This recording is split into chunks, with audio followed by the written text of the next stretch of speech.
The Jenny Creek fire is still burning here in La Center. Earlier today, it was 42 acres. Now today, right now, it's 32 acres and 60% contained. You can see here, Jenny Creek Road is still closed, and it was just up this roadway where the fire started at a home before it jumped to trees and brush. And earlier today, we talked with neighbors who live in the evacuation zone.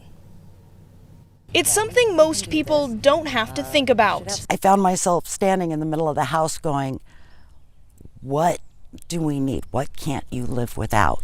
Until danger is knocking at the door. To have that wonderful young man show up at the door and say, hey, you're evacuation level 2.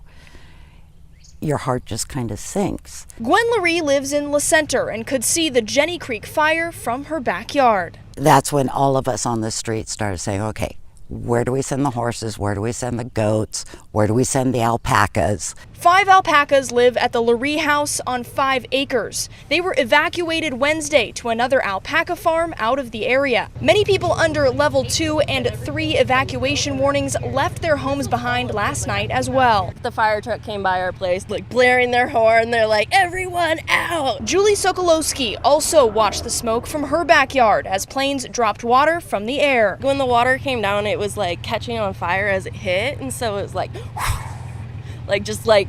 it looked like a bomb. Fire crews also used planes to look for hot spots overnight. The fixed-wing aircraft last night was flying around, taking photos, looking at with infrared at the hot spots. They could tell the command, where the fire is moving or if it's moving in the night. Lots of hay fields and lots of trees. Sokolowski is back on her property after crews laid down hose lines to contain the fire.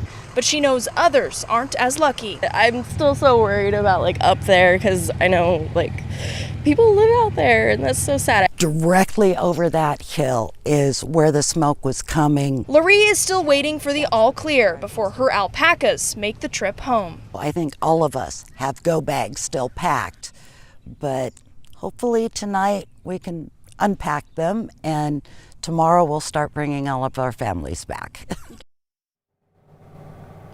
Good to know the alpacas will be coming home safe and that no one was home when that fire started. Right now, Washington DNR is focused on cleaning up the fire in the brush and the trees, and Clark Cowlitz fire is focused on mopping up the house where this all started. Evacuations are still in effect, and you can find that map at kgw.com.